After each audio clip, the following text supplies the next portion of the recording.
તો રાહુલ ગાંધીની ન્યાય યાત્રા પહેલા જેની ભારે અટકળો હતી આખરે તેજ થયું। કોંગ્રેસના બે મોટા ઝટકા લાગ્યા છે। 2 દિવસથી અમરીશ ડેરના ભાજપ પ્રવેશના સમાચારો વચ્ચે કોંગ્રેસ માટે સોમવાર જાણે કે અમંગળ સાબિત થયો છે। કોંગ્રેસના પોરબંદરના ધારાસભ્ય અને પક્ષના વર્ષોથી અડીખમ અને વફાદાર નેતા અર્જુન મોઢવાડિયા પણ કોંગ્રેસ સાથે છેડો ફાડી રહ્યાના સમાચાર આવ્યા। આમ તો અર્જુન મોઢવાડિયા કોંગ્રેસ છોડી રહ્યા છે તે સમાચાર વારંવાર આવતા હતા, પરંતુ જેવું તપેલું તપે કે મોઢવાડિયા હું કોંગ્રેસમાં જ છું તેમ કહીને ઠંડુ પાણી રેડી દેતા હતા। જો કે આ વખતે અર્જુનનું નિશાન ચોક્કસ હોવાની વાત છે।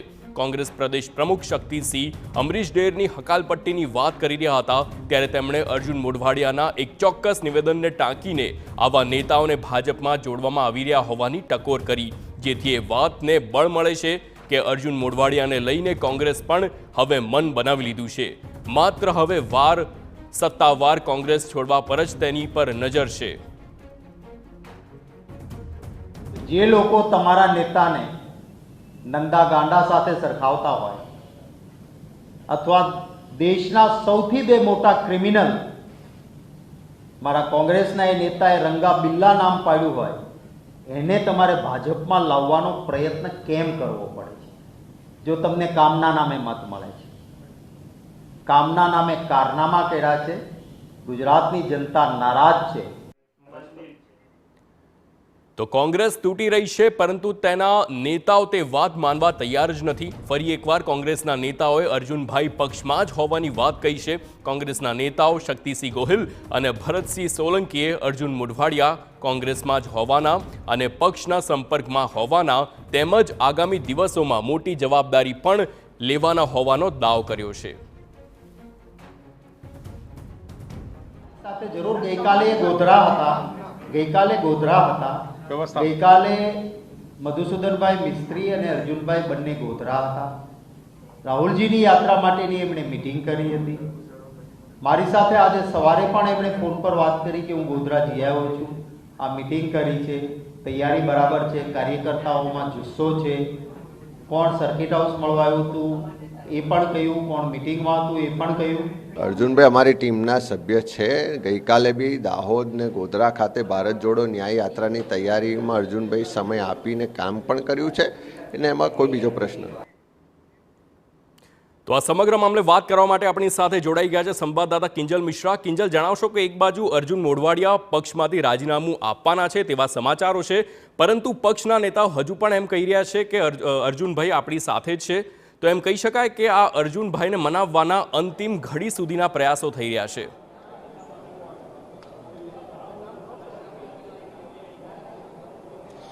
હાર્દિક, સૌથી પહેલા તો વાત આપણે આપણા જ સમાચારની કરીએ। TV9 દ્વારા અત્યાર સુધી ક્યારે ચલાવવામાં નથી આવી કે અર્જુન મોઢવાડિયા ભાજપમાં જોડાશે। અત્યાર સુધીમાં તમામ જે અટકળો હતી તે ખોટી પડી છે।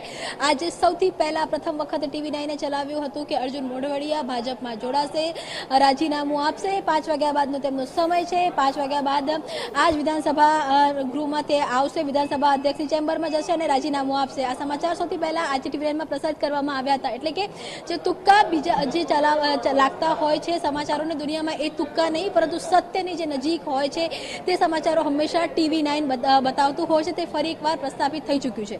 રહી વાત હવે કોંગ્રેસની, તો કોંગ્રેસ દ્વારા સ્વાભાવિક રીતે જે પાંગડો બચાવ છે તે કરવામાં આવી રહ્યો છે। અમરીશ ડેરમાં તેમને ખ્યાલ આવી ગયો હતો કે અમરીશ ડેર ભાજપમાં જોડાઈ રહ્યા છે અને જે રીતે ભાજપના જ કહી શકાય કે પ્રદેશ પ્રમુખ હોય કે પછી ભાજપના જ કાર્યકર્તાઓ હોય, એ તમામ જે કાર્યકર્તાઓ જે રીતે ત્યાં હતા, આહિર કમ્યુનિટીના, ચાહે ભરત ડાંગરની વાત કરો, આ પ્રભુ હુંબલની વાત કરો, તો એ સ્પષ્ટ મેસેજ હતો કે તે કોંગ્રેસમાંથી છેડો ફાડી રહ્યા છે અને તેમણે પોતાનું જે રાજીનામું હતું તે દિલ્હીમાં આપ્યું હતું। એ કારણ હતું કે તેમને અહીંયાથી જે 6 વર્ષ માટે સસ્પેન્ડ કરવામાં આવ્યા। અર્જુન મોઢવાડિયાની જે રીતે વાત કરવામાં આવે, ગઈકાલ સુધી અર્જુન મોઢવાડિયા કોંગ્રેસના કાર્યક્રમમાં હતા, તો સ્વાભાવિક રીતે તે વાતની ગંધ પાર્ટીના અન્ય નેતાઓને નથી। આપ જુઓ કે પાર્ટીમાં પણ કેટલો અંદરો અંદર એ કહી શકાય કે કોમ્યુનિકેશન નથી, કેમ કે જ્યારે કોંગ્રેસના પ્રદેશ પ્રમુખ અમુક શબ્દોનો ઉપયોગ કરતા હોય છે, શબ્દોના ઉપયોગ સાથે હિન્ટ આપતા હોય છે, તેમ છતાં કોંગ્રેસના જે બીજા નેતાઓ છે તે કોંગ્રેસના પ્રદેશ પ્રમુખની વાતથી ડિફર થતા હોય છે। એટલે કે કોંગ્રેસની અંદર કેવી રીતે યુનિટી નથી, કેમ કે જો ભાજપની વાત કરવામાં તો ભાજપની અંદર મુદ્દો સાચો છે કે ખોટો છે તેના કરતાં પાર્ટી લાઈન જ્યારે નક્કી થતી હોય છે એ જ પાર્ટી લાઈન ઉપર કાર્યકર્તાથી માંડીને નેતા વાત કરતા હોય છે. તો આ બે જે બેઝિક ડિફરન્સ છે તે ભાજપ અને કોંગ્રેસની વચ્ચે છે. રહી વાત અર્જુન મોઢવાડિયાની, તો હા, અર્જુન મોઢવાડિયા આવી રહ્યા છે. અર્જુન મોઢવાડિયા 5 વાગે પહેલા ધારાસભ્ય પદ પરથી રાજીનામું આપશે અને ત્યારબાદ તે ભાજપમાં જોડાશે. અને આ વસ્તુ થવાની હતી એટલે પણ લાગતું હતું કે જ્યારે વિધાનસભાનું સત્ર હાર્દિક આ વખતે ચાલતું હતું, વિધાનસભાના સત્રમાં અર્જુન મોઢવાડિયા ખૂબ જ તેમના સ્વભાવથી વિપરીત જઈને સોફ્ટ વેની અંદર ચોક્કસ તેમણે તમામ જે ચર્ચાઓમાં ભાગ લીધો હતો, પરંતુ તેમની જે એક છટા હતી સીધી રીતે વિપક્ષ તરીકે ચાપખા મારવાની, એ તેમને ચાપખા ઓછા માર્યા હતા. તેમનું સોફ્ટ વલણ હતું તે જોવા મળતું હતું. એટલે ક્યાંક ને ક્યાંક ભાજપ સાથે તે વાતચીત ચાલતી હતી, પરંતુ એ વાતનો અંતિમ પડાવ નહોતો આવ્યો. એટલે એ જ કારણ હતું કે તે ભાજપની સામે આક્રમક નહોતા થઈ રહ્યા અને તેની સાથે કોંગ્રેસ છોડી પણ નહોતા રહ્યા. પરંતુ ગઈકાલે મોડી રાત્રે આ જે વાત છે તેને પૂર્ણવિરામ મળી ચૂક્યો છે. હવે અર્જુન મોઢવાડિયા આમ આદમી કોંગ્રેસને છોડી રહ્યા છે અને એ જ કારણ છે કે આજે અર્જુન મોઢવાડિયાએ કોઈ ટ્વીટ નથી કર્યું. આજે અર્જુન મોઢવાડિયા તરફથી કોંગ્રેસનો કોઈએ બચાવ નથી કર્યો. જે સ્પષ્ટ મેસેજ છે તે આપવામાં આવ્યો છે અને આનું જે નુકસાન છે તે ચોક્કસ કોંગ્રેસને થવાનું છે. કેમ કે સૌરાષ્ટ્રની વાત કરવામાં આવે તો અમરેલીની વાત કરવામાં આવે કે પોરબંદરની વાત કરવામાં આવે, આ બંને બેઠકો પર જે રીતે ઓપરેશન ભાજપે પાર પાડ્યું છે, લોકસભાની ચૂંટણીમાં જે વોટ રેશિયો વધારવાની વાત છે તેમાં ભાજપ વિન વિન કન્ડિશનમાં હશે. પરંતુ જોવાનું એ છે કે અર્જુન મોઢવાડિયા હોય કે અમરેશ ડેર હોય, ભાજપમાં આવ્યા પછી તે કયા રોલમાં હોય છે, કઈ સ્થિતિમાં હોય છે અને પોતાની વાત અત્યાર સુધી જેટલી બેબાકીથી કરી શકતા હતા એ ભાજપમાં આવ્યા પછી ખરેખર એટલી બેબાકી રહેશે કે નહીં?